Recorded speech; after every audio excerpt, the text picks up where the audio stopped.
Bonjour à tous et bienvenue dans l'épisode d'avril. Pour ceux qui ne savent pas, le 22 avril sort ou est sorti le biopic tant attendu sur le roi de la pop, Michael Jackson.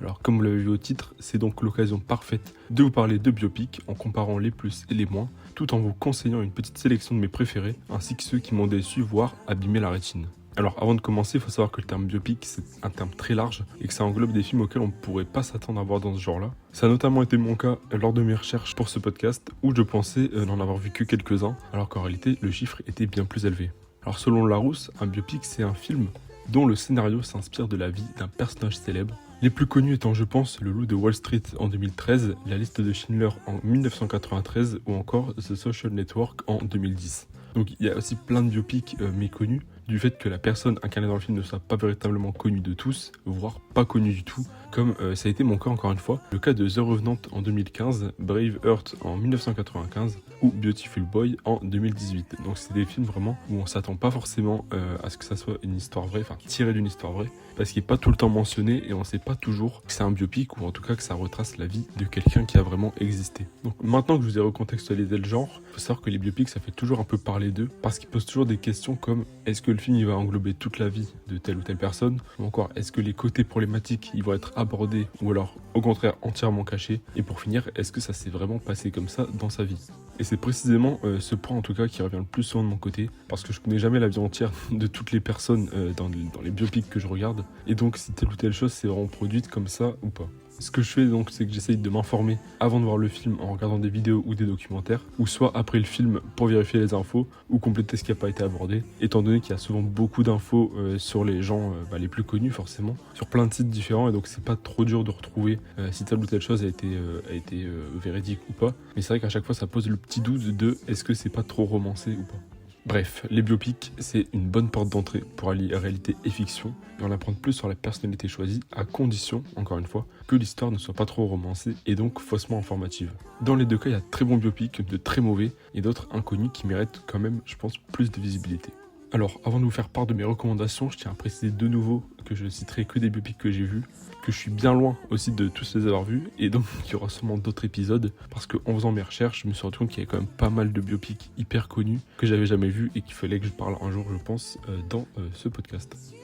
Alors pour commencer, je vais vous parler des biopics que j'ai beaucoup aimés. Alors il y en a une petite douzaine, sur tous ceux que j'ai vus, il y en avait une soixantaine je crois. Il y en a beaucoup que j'ai aimés et je pense que c'est un peu les 12 qui ressortent un peu ceux que j'ai peut-être vu le plus de fois et que j'ai beaucoup aimé. Donc pour commencer, je vais vous parler de Rasta Rocket, sorti en 1993, qui retrace le parcours de l'équipe jamaïcaine de bobsleigh en 1988. Donc c'est un biopic sportif sur une bande de 4 Jamaïcains qui vont s'inscrire donc aux Jeux Olympiques d'hiver pour faire du bobsleigh, sachant qu'en Jamaïque, il n'y a évidemment pas de neige et donc pas de bobsleigh. Ça va raconter leur voyage et un peu leur entraînement parce qu'ils en ont jamais fait de leur vie en fait. Et c'est un film très drôle, déjà j'avais beaucoup aimé quand j'étais petit. C'est vraiment, je l'ai vu il y a très longtemps pour la première fois. Et en fait j'avais déjà beaucoup aimé le concept et l'humour qui s'en dégageait.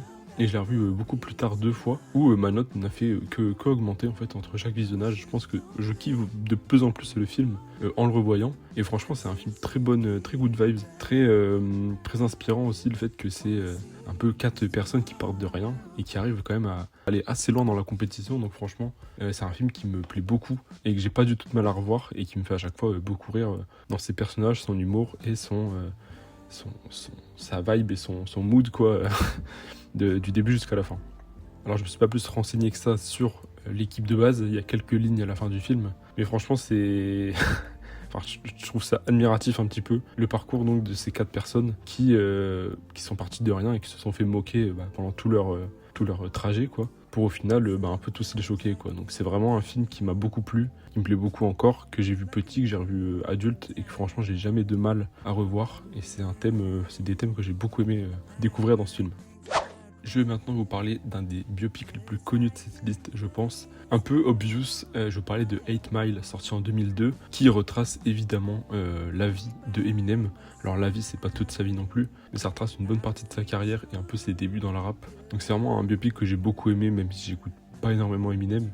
C'est quand même un chanteur que j'aime beaucoup, enfin que j'aime bien, que j'écoute de temps en temps. Et le film, franchement, il dégage une certaine esthétique et tout ça dans ce milieu un peu de la rue et un peu ses débuts quoi, dans l'écriture du rap et des freestyles, enfin des punchlines et tout contre d'autres rappeurs dans le milieu. Et je pense que le fait que Eminem joue son propre rôle, son propre personnage, ça joue beaucoup aussi dans cette appréciation du film que si ça avait été une autre personne. Donc je sais pas du tout si ça part de lui, cette idée ou quoi, mais franchement j'aime bien le fait que ça soit lui quoi. C'est vraiment, ça joue beaucoup dans l'appréciation du film. Et c'est un film donc forcément très musical, un biopic musical cette fois-ci, qui fait son truc, hein. Il y a quand même pas mal de sons connus.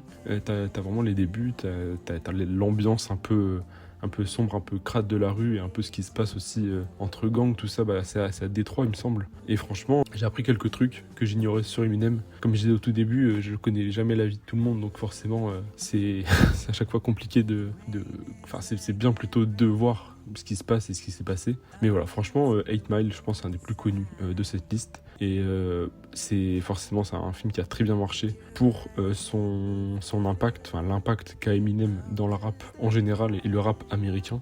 C'était vraiment très bien. J'ai mis 4 étoiles sur 5 et j'ai vraiment beaucoup aimé. Et ça m'a donné justement, suite à ça, envie de réécouter Eminem parce que j'avais une petite phase qui n'avait pas duré et ça m'avait un peu relancé dans ça. Et franchement, voilà, je pense que 8 Mile, c'est un des plus parlants peut-être, un des plus accessibles parce qu'Eminem, je pense que tout le monde connaît, même de nom. Et qu'on aime ou pas sa musique, en vrai c'était vraiment très bien. Je vais maintenant vous parler d'un film sorti en 2013 et réalisé par Steve McQueen, qui est quand même quelqu'un dans le milieu. Le film c'est 12 Years a Slave, donc qui parle d'un film d'esclavage, où on suit la vie de Solomon Northup, qui est en gros un citoyen lambda, vraiment tout ce qui est normal, mais qui est noir et qui est donc réduit en esclavage à cette époque, qui se passe donc au 19e siècle. Et en fait, c'est un peu un malentendu où le mec il fait de la musique, c'est un docteur. Il y a plusieurs casquettes sur la tête, quoi. Et en fait, il se retrouve esclave du jour au lendemain, séparé de sa famille pendant donc 12 ans. Et en fait, pendant 12 ans, il va être sous l'emprise d'un esclavagiste, forcément. C'est assez dur. Enfin, je me rappelle que c'était assez dur la première fois que je l'ai vu. Et j'avais beaucoup aimé cette histoire qui donc retrace la vie d'une vraie personne au 19e siècle qui avait écrit son livre, justement, comme ça, 12 Years a Slave. Donc pour le coup, c'est vraiment un film qui retrace ce qu'il a écrit dans son livre pendant ses années en esclavage. Et c'est vraiment, c'est un film que j'ai vu peut-être 2-3 fois, je crois, dont une à l'école. Et en fait, à chaque fois, ça me faisait ce côté frustrant de me dire que cette personne n'avait rien demandé et qui se retrouvait esclave du jour au lendemain. Et qui, en plus, forcément, à cette période, c'était assez dur. Le maître, entre guillemets, dans ce film, c'est un gros bâtard, quoi. Donc c'est vraiment, la première fois, ça m'a fait un peu quelque chose. J'étais peut-être trop petit quand je l'ai vu. Mais franchement, quand je l'ai revu 2-3 fois après, je me suis dit, ok, c'est vraiment très cool. Et c'est vraiment un film qui m'a beaucoup marqué. C'est pour ça qu'il est dans cette liste de biopics, c'est que c'est vraiment un des biopics que j'ai préféré. Même si petit, j'ignorais donc que c'était une histoire vraie. Il me semble quand même qu'à la fin, il y a quelques lignes, encore une fois, comme font souvent les biopics, où ils retracent un petit peu, ils redisent quelques phrases sur ça. Mais franchement, voilà, 12 Years a Slave, il date d'il y a donc 2013, et c'était très bien. Faudrait que je le revoie un jour, parce que c'est vraiment un film que j'aime beaucoup, avec des acteurs assez bons quand même. Et puis, c'est un sujet assez dur, et qui fait bien d'être traité aussi au cinéma. Pour le 4e film de cette liste, je vais aussi vous parler d'un film que j'ai vu d'abord petit, ou en tout cas jeune adolescent, puis plus tard 2 ou 3 fois, et qui me plaît toujours autant. Je vais vous parler de Tu ne tueras point, ou Hacksaw Ridge, sorti en 2016, et réalisé par Mel Gibson, un acteur et réalisateur que j'aime beaucoup, qui dans ce film retrace l'histoire de Desmond Doss, un soldat secouriste qui a refusé les armes pendant la Seconde Guerre mondiale. Donc pour vous la faire courte, c'est donc un jeune qui s'engage à la guerre et qui, au moment de prendre les armes, refuse. Et vraiment, il se fait mal voir de ses supérieurs, étant donné qu'un soldat, dans l'imaginaire collectif, c'est quand même d'avoir une arme. Et lui, en fait, il se bat, il fait tout pour être soldat secouriste et ne jamais avoir recours à une arme pour tuer l'ennemi. Donc c'est vraiment un film qui retrace l'histoire de cette personne et qui, pendant une certaine attaque, alors j'ai plus exactement le nom, oui c'est à Okinawa, c'est ça, c'est un soldat qui a sauvé plein d'autres soldats blessés ou morts, qui les a descendus. Et en fait, il a usé de techniques assez impressionnantes pour l'époque. Même encore aujourd'hui, en fait, c'est assez fou comment il a réussi à sauver autant de monde. Et en gros, il a été félicité pour avoir sauvé la vie de beaucoup de soldats américains pendant cette bataille qui a fait quand même pas mal de dégâts de chaque côté. Et c'est un film qui m'a vraiment beaucoup inspiré, pas inspiré, mais qui m'a beaucoup fasciné aussi, je trouve, surtout à la fin quand le film se termine et qu'il y a quelques lignes, encore une fois, sur l'histoire de Desmond Doss. Ça fait quand même un truc de se dire, ok, là j'ai vu le film, mais ça quand même, ça s'est quand même vraiment passé, et c'est vraiment fou de se dire que c'est aussi impressionnant, quoi. Alors je sais que c'est un film américain qui va forcément faire du bien aux Américains et qui va les glorifier en quelque sorte, mais c'était vraiment très cool, et je pense que c'est un de mes biopics préférés dans cette liste, qui m'a vraiment tout de suite marqué et que j'ai pas du tout de mal à revoir et qui me fait le même effet à chaque fois, de ce côté impressionnant et assez fou pour un soldat d'en avoir sauvé plein d'autres. Enfin, bref, je vous invite vraiment à regarder Tu ne tueras point, donc sorti en 2016 avec Andrew Garfield en rôle principal, qui je pense est peut-être une de ses meilleures performances, si je dis pas de bêtises.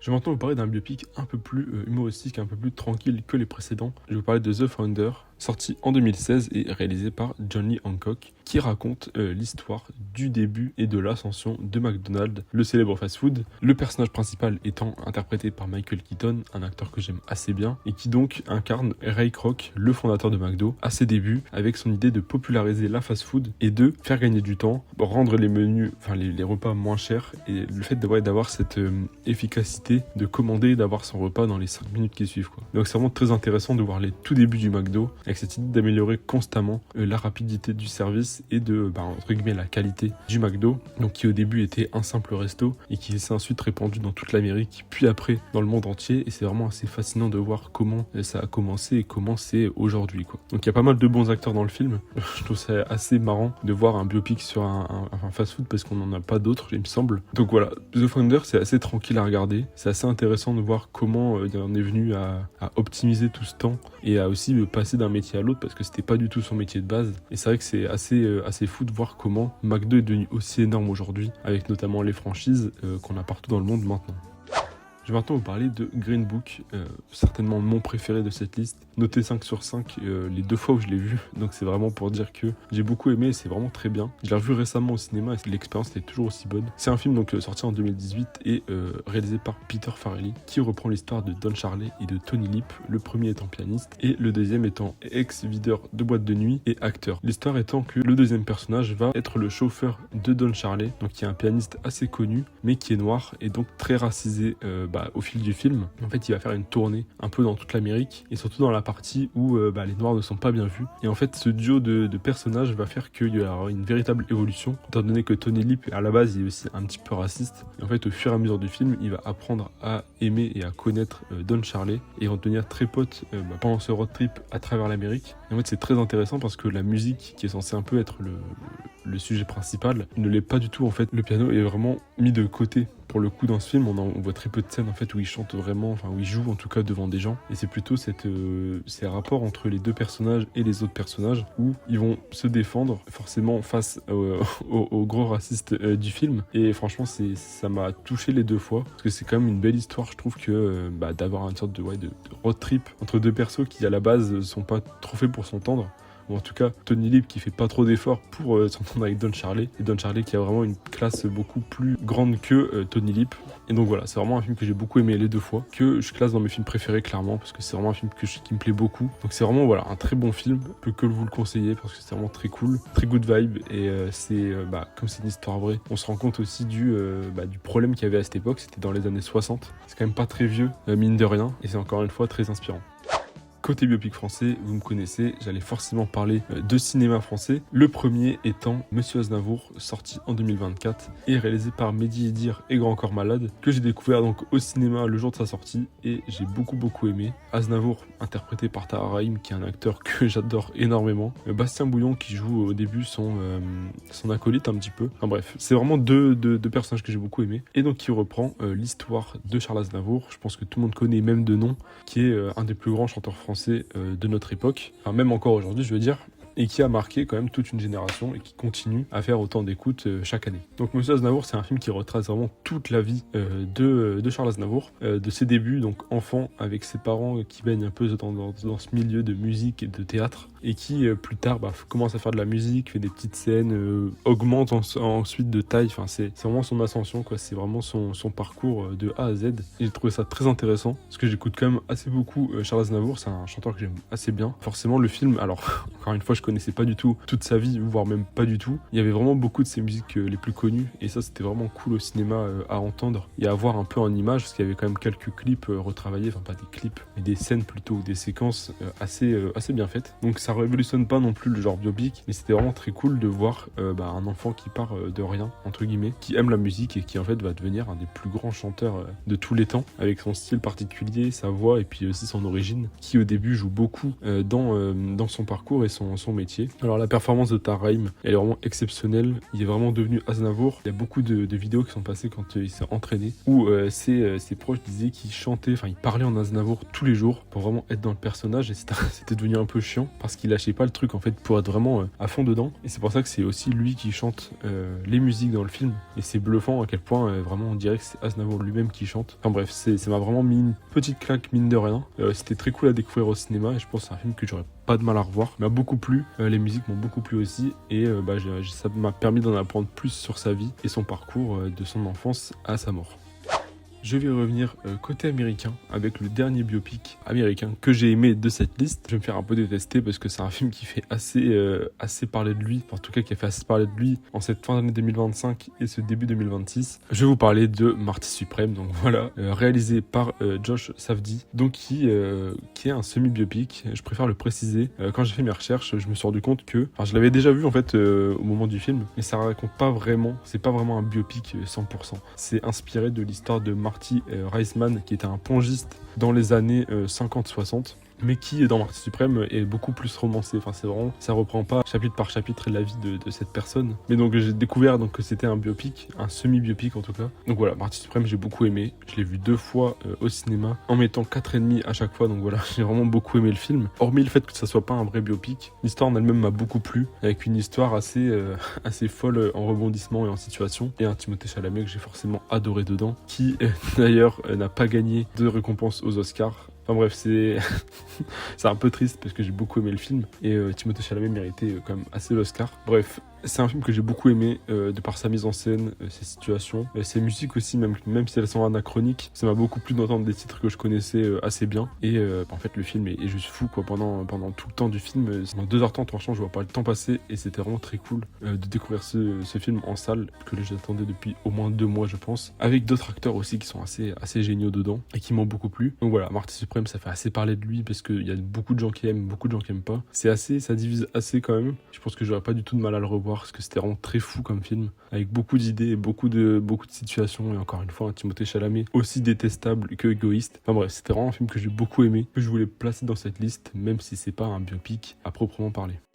Pour les 4 derniers films de cette liste des biopics que j'ai beaucoup aimés, ça va être 4 biopics français sortis l'année dernière et cette année. 4 biopics donc que j'ai beaucoup aimés et que je voulais placer dans ce top, même s'ils sont très récents. Ils m'ont assez marqué, et comme c'est des films français, je voulais aussi un peu les mettre en avant. Le premier donc étant Nouvelle Vague, sorti en 2025, qui retrace l'histoire des débuts de la Nouvelle Vague en quelque sorte, avec Jean-Luc Godard notamment, sur son film À bout de souffle, donc qui là est pour le coup un biopic sur le cinéma, qui reprend ce tournage, ce premier long métrage donc de Jean-Luc Godard, le célèbre réalisateur français de la Nouvelle Vague, qui est un réal que j'aime assez beaucoup. J'ai regardé 3-4 de ses films. Alors À bout de souffle, c'est loin d'être mon préféré, c'est même celui que je déteste le plus à ce jour, mais j'ai beaucoup aimé Nouvelle Vague. J'avais un peu de crainte étant donné que j'avais pas aimé le film de base, mais Nouvelle Vague m'a permis de redonner une deuxième chance à bout de souffle, mais qui m'a donné plus de contexte et plus de raisons pour lesquelles j'avais peut-être détesté À bout de souffle, qui est donc sorti dans les années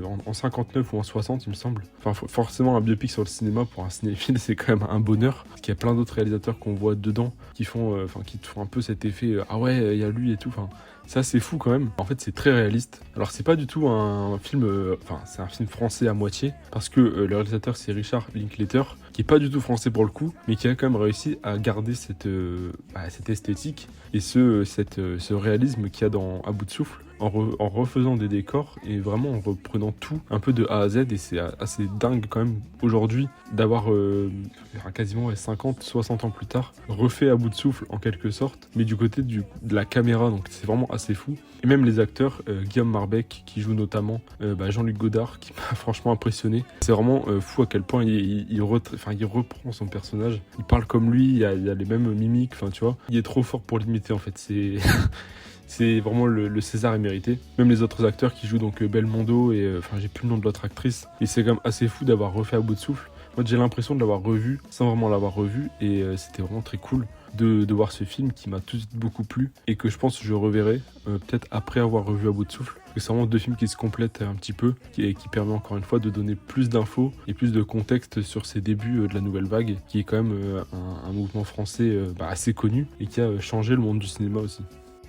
Je vais maintenant vous parler de L'inconnu de la Grande Arche, réalisé par Stéphane Demoustier en 2025, qui retrace l'histoire de Johan Otto von Spreckelsen. Alors, mon accent est horrible. Donc, c'est un architecte danois qui a conçu la Grande Arche à Paris. Donc, il y a un monument que je connaissais très peu. Enfin, franchement, j'avais juste l'image en tête du monument. Et en fait, c'est le parcours de cette commande de réaliser un monument qui a été remporté donc par un Danois à cette époque, donc en 1983. Ça avait fait un peu parler de lui, étant donné que c'était pas un architecte français qui avait gagné. Donc forcément, c'était un peu chiant pour les Français à l'époque que ce soit un architecte danois qui gagne. Et franchement, ils le voyaient un peu comme un guignol au début, parce que c'est un homme assez spécial. Enfin, en tout cas, dans le film, il est retranscrit comme ça. Et franchement, il m'a beaucoup plu, il m'a beaucoup touché. Il est il est vraiment très attachant. Et c'était très cool de voir son idée se développer et avec tous les problèmes qu'il a pu rencontrer au fur et à mesure. Étant donné que c'est un projet assez original, c'est une forme aussi qu'on n'a pas forcément l'habitude de voir en pleine ville. Et franchement,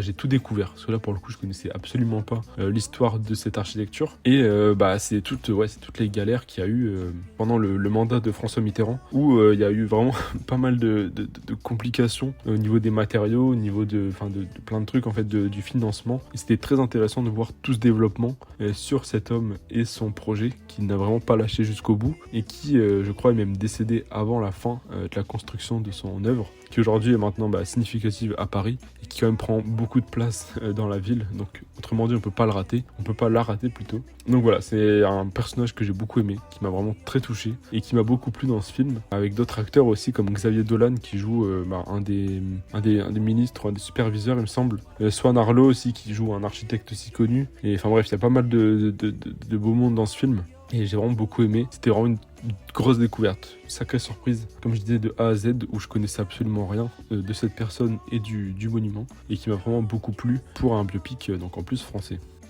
Place à l'avant-dernier film des biopics que j'ai aimé, avec L'affaire Bojarski, sorti en 2025 et réalisé par Jean-Paul Salomé. Donc ça reprend l'histoire de Czesław Bojarski, ou plutôt Jan Bojarski. En fait, il y a un peu deux noms, il y a un peu un nom français, enfin francisé, et un nom polonais, parce que oui, c'est un réfugié polonais qui est devenu un des plus grands faux monnayeurs de l'histoire, qui a été considéré comme le Cézanne de la fausse monnaie, donc il y a quand même un titre assez prestigieux, et qui donc dans ce film, on retrace son histoire, alors qui est plus ou moins encore une fois romancé, mais c'est tout l'empire qui mène tout au début en faisant un peu de fausse monnaie, et donc c'est un peu aussi la rivalité avec le commissaire qui est chargé donc de découvrir qui fait cette fausse monnaie, parce que c'est un phénomène qui prend de l'ampleur et que tout le monde en parle. Et ces deux personnages qui vont un peu graviter l'un autour de l'autre, qui vont se chercher, quoi. Enfin, plutôt, c'est Mattei qui va plutôt chercher Bojarski. Mais c'est très intéressant de voir ces personnages-là graviter parfois dans une même pièce. Et ça pose aussi tous les problèmes de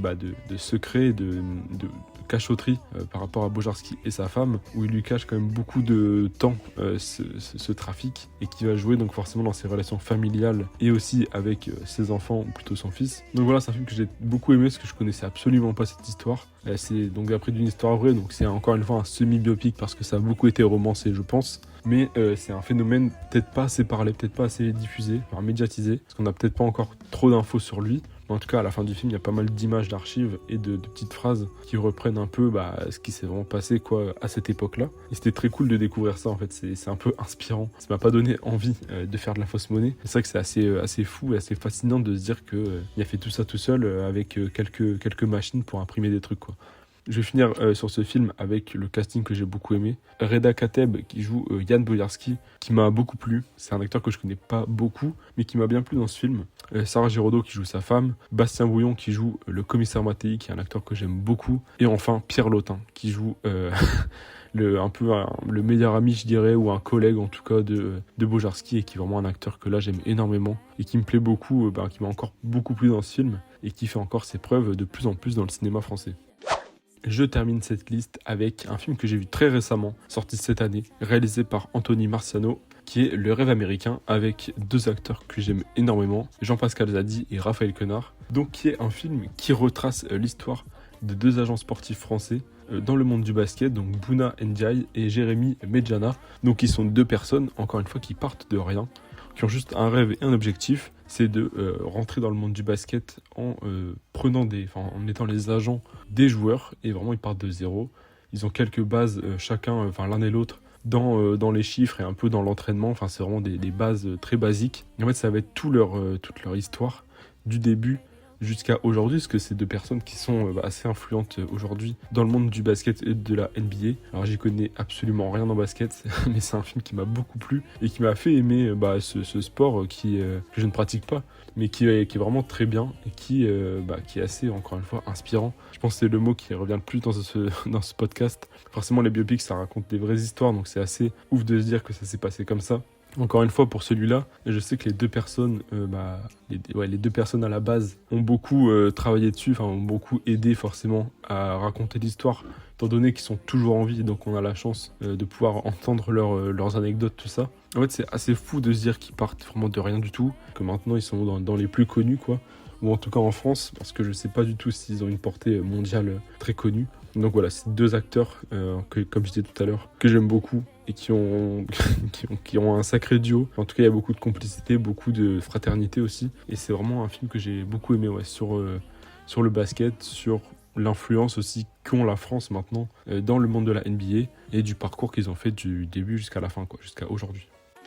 Je vais maintenant parler des choses qui fâchent avec 4 biopics, tous américains il me semble, que j'ai pas beaucoup aimé, voire que j'ai détesté, en tout cas qui m'ont beaucoup déçu, que j'ai vu soit très récemment ou soit il y a plusieurs mois, et donc qui avaient forcément leur place dans ce podcast, sinon c'est pas marrant. Le premier étant Bohemian Rhapsody, sorti en 2018, réalisé par Bryan Singer, qui reprend l'histoire de Freddie Mercury et de Queen, un petit groupe de rock pas très connu.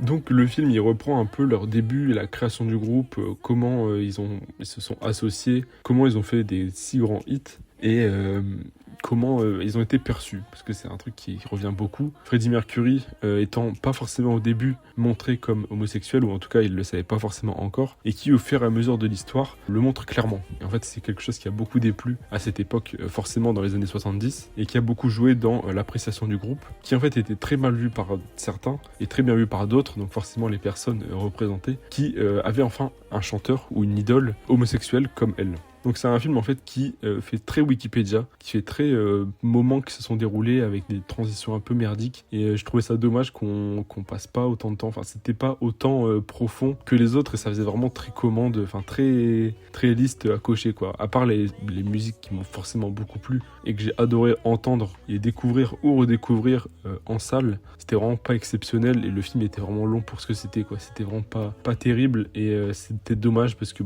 je sais que le film a fait beaucoup parler de lui. Rami Malek a obtenu un Oscar, il me semble, pour sa prestation. Alors c'est vrai qu'au début, on se dit Rami Malek, il est pas très crédible. Au fur et à mesure du film, en vrai, on oublie que c'est lui, et en fait, il tient comme assez bien son rôle. Mais c'est vrai que globalement, je connaissais pas du tout, pas trop l'histoire de Queen, mais c'est vrai que ça reprend quelques trucs drôles, quelques trucs un peu touchants. Mais c'est vrai que dans l'ensemble, c'est vraiment très mauvais. Et j'ai mis 3 étoiles. J'ai été généreux encore. C'est à la limite d'être gaze. Il m'a beaucoup déçu parce que c'est un groupe que j'aime bien, que le film m'a donné envie aussi de réécouter et redécouvrir. Mais c'est vrai que c'était assez décevant de voir un biopic comme ça qui en fait est un biopic. Tout ce qu'il y a de plus basique dans le monde du biopic et tout ce qu'il y a de plus vraiment décevant.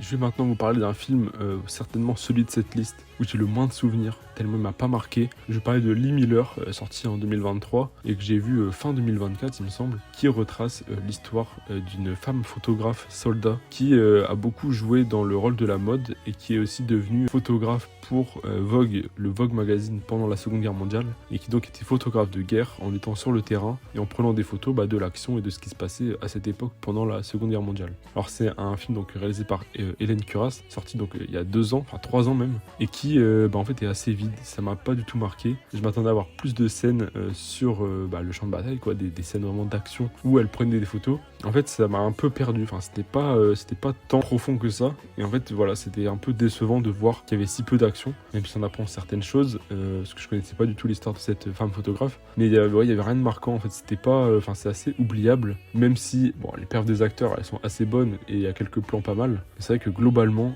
c'était pas ouf, et j'en ai pas retenu grand chose parce que c'était pas pas exceptionnel, quoi. Ça n'a pas révolutionné le monde du biopic et donc des films de Seconde Guerre mondiale. Donc forcément, voilà, je voulais le mettre dans cette liste parce que j'avais pas trop d'attentes avant de le voir, même si la bande-annonce m'avait plu. Et c'est quand même Kate Winslet en actrice principale, donc ça donne quand même envie d'aller voir le film. Il y a quand même pas mal d'acteurs aussi connus dedans qui sont pas nuls, quoi. Mais globalement, voilà, c'était assez oubliable. Et c'est pour ça qu'il est dans cette petite liste des biopics que j'ai pas aimé et où j'étais déçu.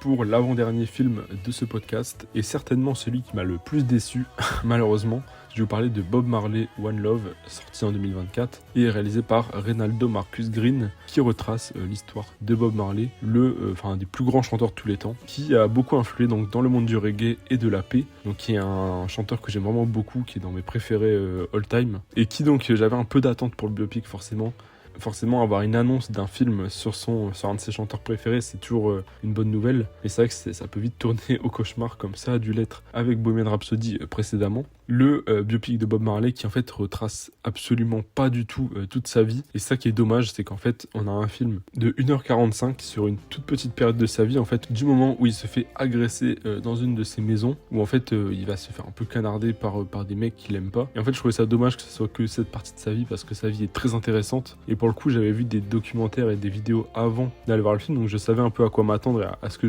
j'aurais pu voir. Et en fait c'est dommage parce que c'est une partie de sa vie, mais on voit pas tout, on voit pas quand il est jeune, on voit pas par rapport à sa famille. Enfin, je trouve ça dommage parce que c'est une personne comme très inspirante, qui a beaucoup fait pour le monde et pour la paix à son époque et même encore aujourd'hui grâce à sa musique. Et je trouvais ça dommage qu'on représente que cette partie-là, alors qu'il y avait bien plus de trucs intéressants à voir sur lui, à raconter sur lui. Le truc que j'ai quand même beaucoup aimé, c'est d'entendre des musiques que j'écoutais tous les jours, enfin que j'écoute tous les jours même, qui m'ont beaucoup plu en salle. Mais en fait, c'est le seul point positif, c'est comme pour Queen, c'est vraiment les musiques qui ont carry tout le reste du film, parce que forcément, c'est des musiques intemporelles qui ont marqué le monde entier, je pense. Et donc voilà, c'est vraiment dommage que ça raconte que cette période-là, qui aurait eu beaucoup de trucs à raconter, et c'est vrai que je trouve que c'est un peu foiré et que s'ils en refont un jour je serais pas contre, parce que là c'était vraiment pas ouf du tout. Encore une fois j'ai mis 3 étoiles comme pour Queen, mais c'était à 2 doigts de passer en dessous. Il y a un peu l'affect que j'ai pour Bob Marley qui joue dans ma note, mais c'est vrai que ça m'a déçu. Pour le dernier film de cette liste, je vais vous parler du Mage du Kremlin, sorti en 2025 et réalisé par Olivier Assayas. Donc ça reprend l'histoire de Vladislav Surkov, donc qui est un des conseillers, on va dire, de Vladimir Poutine. Donc qui forcément, on le voit dans le film, parce que c'est un peu le rôle central, le personnage central aussi de ce film. Mais le film en fait est très très long, il fait 2h30, ce qui est énorme pour un film comme ça, vraiment c'était très long, le temps passait très lentement. Et au final là j'en ai pas retenu grand chose, et c'est un film que j'ai vite oublié parce que c'est pas très intéressant. Il y a peu de choses concrètes. C'est très chapitré, enfin c'est vraiment chapitré quoi. Et c'est dommage parce que j'aurais bien voulu en apprendre plus sur les méthodes un peu en Russie, en politique, tout ça, enfin surtout de ce côté-là. Mais en fait c'était assez bizarre comment c'était fait, avec c'était un certain de découpage avec des transitions, avec des polices vraiment immondes. Enfin c'était vraiment pas beau. C'est très plat en fait. C'est beaucoup de discussions. Il y a très peu d'action. Il y a très peu de choses vraiment intéressantes. C'est beaucoup de blabla pour pas grand chose. Et comme il n'y a pas de musique, le ressenti est encore pire. C'est très très long vraiment. Alors 2h30, j'ai l'habitude de regarder des films aussi longs, mais alors là c'était vraiment pas passionnant. Même si le sujet aurait été intéressant, est intéressant à la base. Je pense que c'est intéressant d'apprendre des choses sur la politique en Russie et puis un peu les côtés de Vladimir Poutine et de ses méthodes, on va dire. Mais voilà, c'était vraiment pas ouf et j'ai été déçu parce que la bande-annonce elle donnait quand même un peu envie. Le seul point positif, je pense, ça reste les 2 acteurs principaux, Paul Dano et Jude Law, qui sont 2 acteurs que j'aime beaucoup, qui donc jouent respectivement donc Vladislav Surkov et Vladimir Poutine. Mais à part ça, c'était vraiment tout quoi. C'était la fin était une libération quoi. Quand le générique est apparu, ça fait du bien parce que c'était enfin terminé et je me suis dit ok bon. Alors j'ai appris, il me semble après le film, que c'était tiré d'un livre qui s'appelait à peu près pareil. C'était une sorte d'adaptation, donc un peu semi-biopic aussi, parce que je pense qu'il y a des trucs qui ont été un peu romancés. Mais c'est vrai que bon, c'était très décevant et c'est un des pires biopics que j'ai pu voir, je pense. Même si j'ai encore mis une fois 3 étoiles, je pense que je pourrais baisser ma note sans problème parce que c'était vraiment pas méritant quoi pour un film comme ça quoi. C'est déjà la fin de cet épisode, j'espère qu'il vous aura plu. Alors j'essaie de parler de plein de thèmes différents, comme le cinéma, la musique, le sport ou la politique, pour avoir un peu un panel de thématiques abordées dans ces biopics-là, biopics ou semi-biopics d'ailleurs. J'espère que vous allez avoir envie d'en regarder quelques-uns de cette liste. Alors plutôt dans les biopics que j'ai aimés, parce que les décevants, je les conseille un peu moins, voire pas du tout que les autres, à part si vous aimez par exemple les musiques comme Queen ou Bob Marley. Et voilà, les biopics, c'est un genre au cinéma que j'aime beaucoup, mais qui est à chaque fois un peu risqué. Et c'est un peu, ça passe ou ça casse, quoi. C'est soit très cool, soit très mauvais. Et c'est un peu la crainte que j'ai pour Michael, alors qu'il est encore une fois un chanteur que je connais de par sa musique, mais pas du tout beaucoup pour sa vie. Et j'espère pas être déçu et en apprendre quand même un peu sur son parcours de son enfance à maintenant. Je pense donc qu'il y aura un deuxième épisode, voire un troisième, je sais pas, si je regarde d'autres biopics au fur et à mesure de l'année, parce qu'il y en a tellement de biopics en fait, beaucoup plus que je pensais, que ça pourrait être très intéressant d'avoir d'autres épisodes dessus. N'hésitez pas à me dire en commentaire ou en message privé si vous avez des avis, des recommandations ou des retours sur les biopics dont j'ai parlé ou pas du tout. N'hésitez pas encore une fois à aller vous abonner à mon Insta SML Productions, mon Letterboxd SML Movies, ainsi qu'à mes autres réseaux comme ma chaîne YouTube. Sur ce, on se dit au prochain podcast, à plus.